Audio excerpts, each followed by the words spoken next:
Seja bem-vindo ao canal Reflexões e Caminho. Hoje a gente vai conversar sobre uma religião genuinamente nacional. Uma religião de forte cunho mediúnico, forte cunho moral. Hoje vamos falar rapidamente da Umbanda. A Umbanda, segundo alguns estudiosos, alguns especialistas, surgiu na Terra, materialmente falando, em 1908, no estado do Rio de Janeiro, né? Através de um médium chamado Zélio Fernandino de Moraes. A primeira entidade, através dele se manifestando, intitulava-se o Caboclo das Sete Encruzilhadas.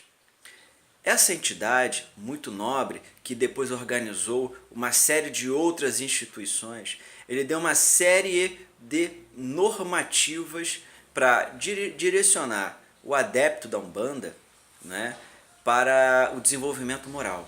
Exatamente a forma do Espiritismo. Inclusive, no regimento da Tenda Espírita Nossa Senhora da Piedade, há a obrigatoriedade do estudo da doutrina espírita, com ênfase no Livro dos Médiuns, o Evangelho segundo o Espiritismo e o Livro dos Espíritos. É interessante quando a gente fala em Umbanda, vamos frisar o que a Umbanda não faz.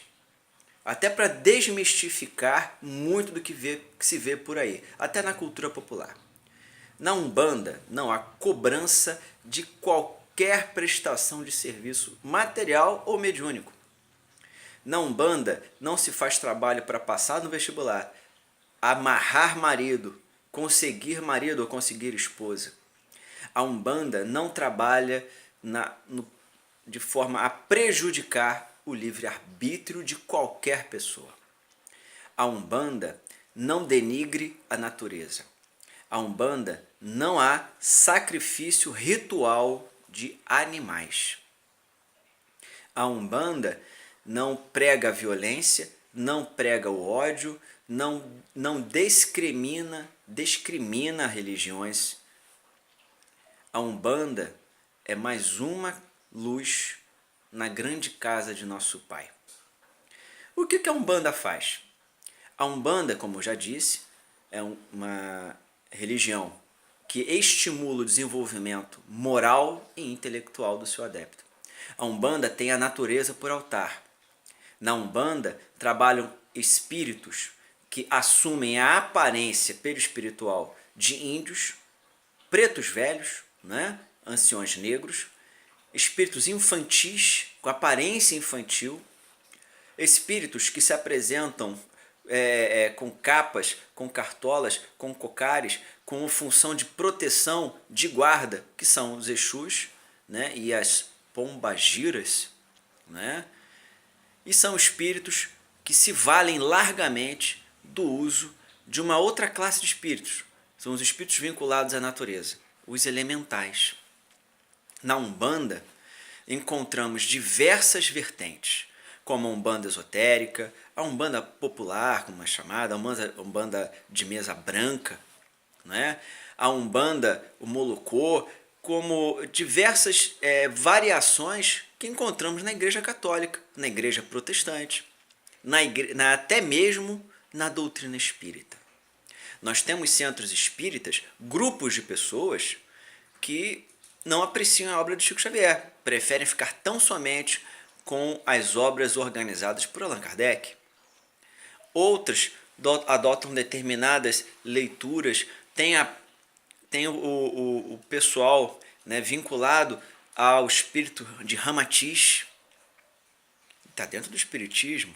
Né? Alguns anos atrás, as agremiações vinculadas a Ramatiz não tinham uma associação com a USERJ, a Federação Espírita Brasileira. Hoje muitas dessas casas têm, né? E mantém o legado, mantém toda a tradição. E é a prática espírita. Por que não? Né? Há nelas o reconhecimento das bases primordiais do espiritismo. Né? E na Umbanda também, reencarnação, pluralidade de mundos, comunicação dos espíritos, reconhecimento da existência de um Deus criador de tudo, não é? Dentre outras coisas. Quando a gente fala em Umbanda, a gente tem algo muito pejorativo, né? Porque, em via de regra, são os espíritos que lá trabalham não têm a aparência eurocêntrica. Usa-se um palavreado que as pessoas chamam de rústico. Mas se a gente sentar e conversar com o preto velho, a gente vai aprender duas coisas. Primeiro, os espíritos de luz se valem de recursos que nós precisamos. E não é uma palavra errada, uma palavra truncada, que vai determinar a moral do espírito. Está até na Bíblia, no livro de João: examinai a procedência deste espírito que está convosco. Ou seja, nós temos que analisar a forma em que ele se comunica conosco. Como temos espíritos brancos europeus, né, já foi falado em outro vídeo, que são terríveis obsessores. Ah, mas a Umbanda tem uniforme, a Umbanda tem patuá, a Umbanda tem uma série de elementos que o Espiritismo não adota. Bom, cada um adota os procedimentos que lhe faz bem. Lembremos que o magnetismo nos ensina que tudo é magnetizável, fluidificável. Se o espírita usa a água magnética, a água magnetizada, melhor, o espírita também usa a água magnetizada, né? Usa banho ritual, mas lhe faz bem. Não é um indicativo de uma moral inferior ou superior. O verdadeiro umbandista, ele se desenvolve da mesma forma que o espírita, chamado popularmente de kardecista. Lá no capítulo 17 do Evangelho segundo o Espiritismo diz: o verdadeiro espírita é reconhecido pelos seus esforços em vencer suas viciações morais. É a mesma coisa do umbandista. Mesmíssima coisa. Infelizmente, muitos espíritas estão descambando para uma certa busca por pureza doutrinária. Ah, se tem isso, não é espiritismo, é uma coisa mais traçada. Agora inventaram isso, espiritismo traçado. Umbanda kardecizada, não é? Ora, o líder máximo, tanto do espiritismo como da Umbanda, não é o Zélio Fernandino e não é o Allan Kardec, é Jesus Cristo. Jesus Cristo é o médium supremo, o guia e o modelo a serem seguidos. Então a Umbanda é uma irmã do Espiritismo, porque elas têm a prática da caridade em todos os seus aspectos. Devemos desmistificar e romper com tais preconceitos que nos atrasam. Muitos hoje que estão nas searas espíritas e na seara umbandista também foram espíritos inquisidores em encarnações passadas, perseguidores religiosos, intolerantes, e hoje têm a oportunidade de aprender a conviver com outro credo, com outra filosofia doutrinária, que também estimula a prática do bem.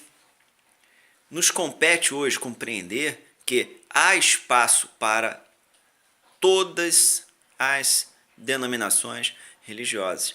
E lembrando, doutrina boa, casa boa, religião boa é aquela que estimula o desenvolvimento moral do seu adepto, sem prometer mundos e fundos. Tem gente que usa o nome da Umbanda de entidades porque sabe que tem credibilidade e usa para o mal. Ah, cantinho do vovô fulano de tal. Aqui nós trazemos o seu amado em 3 minutos, 3 dias, enfim. Uma entidade de luz não se presta a isso. Né? Uma falange, né, de luz não se presta a isso. Até porque espírito de luz tem mais o que fazer do que ficar caçando marido e esposa para as pessoas. E não come dinheiro. Né? Então a gente tem que desmistificar isso. Sejamos mais tolerantes, mais participativos, né, mais compreensivos, né, e vamos entender que nós não temos toda a verdade, né? Nesse programa a gente só busca estimular a reflexão. Até a próxima!